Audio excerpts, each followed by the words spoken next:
There's a truth seeking instinct in human beings that is capable of pinging, there's some truth to this, even if the rational mind can't make sense of what it is. So when things like that are getting excluded, human beings are looking for a framework that's going to be capable of including it. But I also think, part of it is that, I guess a kind of anthropomorphic strain in the sense of I'm conscious and if the world is conscious, then I'm close to the heart of things. I'm important. I'm of the sort of thing that everything ultimately is. There's something comforting about identifying the ultimate nature of reality as something that is strictly the same as what you are.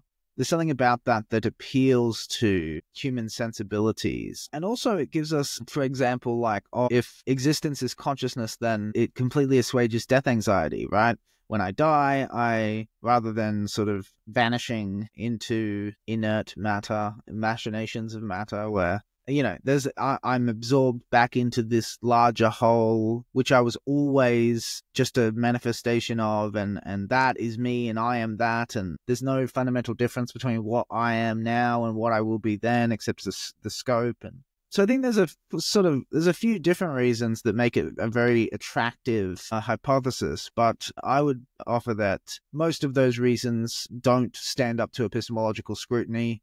There's all sorts of things that are sort of congenial to human temperament to believe that turn out not to be true. And in the vast majority of cases, we train ourselves out of identifications that just turn out not to be true, There's also some sense that there's a history, the whole history of humanity has been filled with imagery and myth and stories of something like a mind at large, whether that's God or something else, something bigger than ourselves, something more than the matter that we perceive. So there's definitely proclivity within human beings, almost like as an evolutionary story element to our psyches that makes sense. It makes sense that we would move towards idealism and reject materialism in some way.